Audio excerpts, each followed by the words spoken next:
In one of my very first YouTube videos, I discussed why men were in fact the weaker sex, being more vulnerable to infection than women with weaker immune systems that were less able to fight infection and disease.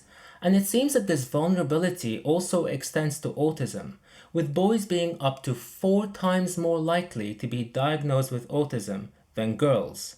If you're anything like me, then you might be finding this very odd, and you're probably already wondering why autism has this weird gender preference. And so today we will be discussing some of the great big ideas or theories as to why autism affects more boys than it does girls. My name is Hesham and this is Dr. Tell Me Why, a medical channel here on YouTube where I explain complex medical and scientific ideas in a fun way that everyone can understand.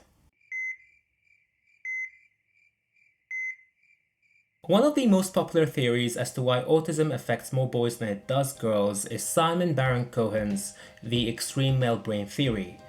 This theory, however, does not exist in isolation. It itself is rooted in Leo Kanner's foundational work from 1943. In 1943, Leo Kanner published the first known scientific description of childhood autism, and he made the remarkable observation then that many of the symptoms of autism appeared to him to be an extreme variant of male intelligence. In other words, according to Leo Kanner, the autistic brain was simply an ordinary male brain, but one that was taken to its extremes.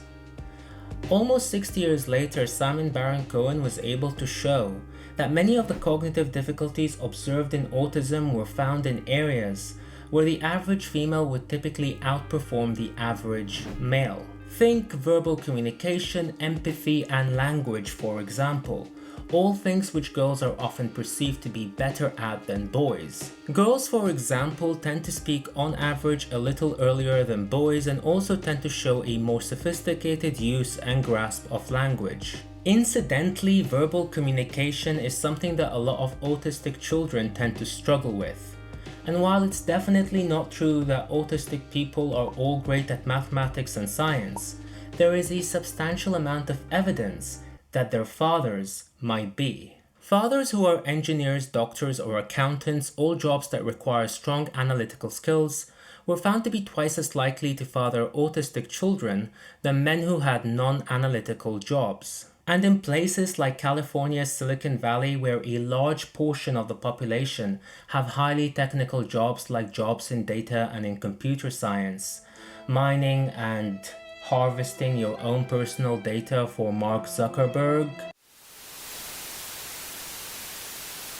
Anyway, Mark Zuckerberg and Facebook's tyranny to one side, autism was found to be 10 times more prevalent in California's Silicon Valley than in the rest of the US.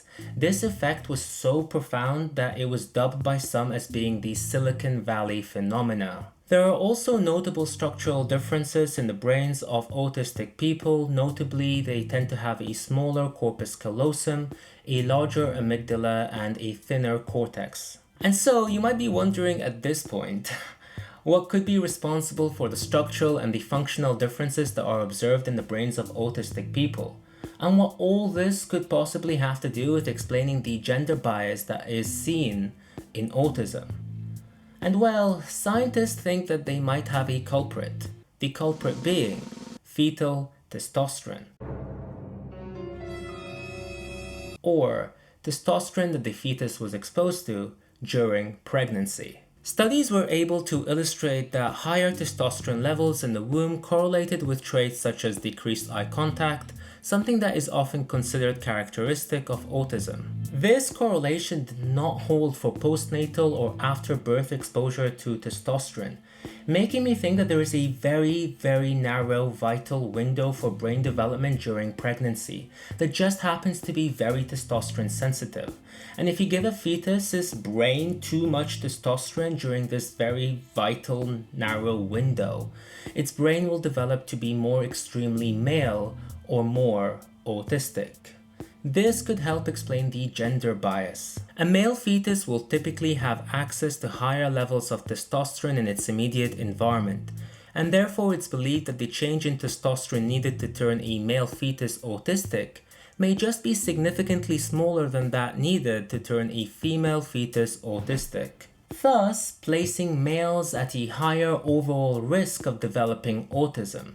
But the extreme male brain theory isn't the only theory out there. An equally convincing and popular theory is the female protective effect. Since at least the 1980s, scientists observed that female autistic children were more likely than male autistic children to have relatives who also had autism. And female autism tended to be more severe than the male variant.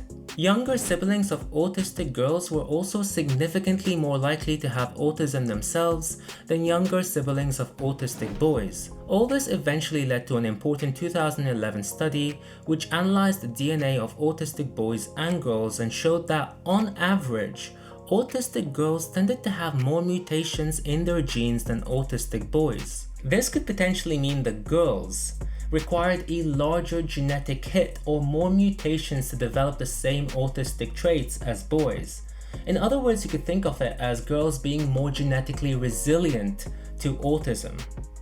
I think there could be lots of evolutionary reasons that could explain why girls are more resilient to autism than boys, but I'd love to hear your thoughts and ideas, so tell me what you think could be the reason behind this in the comments below. So an interesting idea that's been floating around is that females may be able to compensate to a large degree for a lot of these genetic mutations and social impairments through the use of social mimicry skills. Basically, imitation. These social mimicry skills could enable females who may be just a little on the spectrum to fly under the radar undiagnosed because they're so good at observing the people around them and copying them, basically learning social behavior that may not necessarily come naturally to them. And one super interesting animal experiment in mice showed that deleting a specific region in the DNA resulted in autism-like behaviors in male mice. The female mice, on the other hand, were largely unaffected.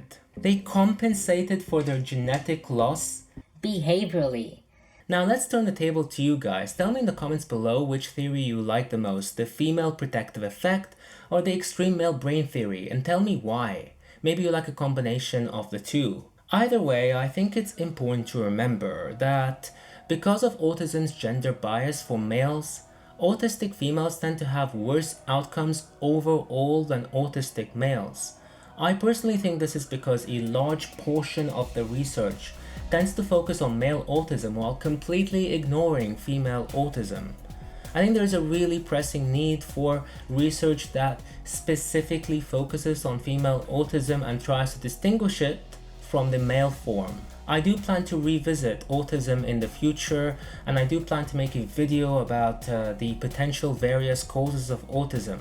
So if you'd like to watch that, make sure you give this video a thumbs up and subscribe to the channel and press the bell icon for more videos just like this. I really hope you enjoyed this video. You did request it after all in the community poll I did 2 weeks ago asking you what video I should do next. I cannot wait to read all of your lovely comments. And you should find references in the description below along with my social media accounts should you wish to stalk me on there. My name is Hesham and this is Dr. Tell Me Why, and I love you all to bits. And see you all next week. And until next week, you can watch my video on circadian rhythms and how they control your sleep and wake cycles.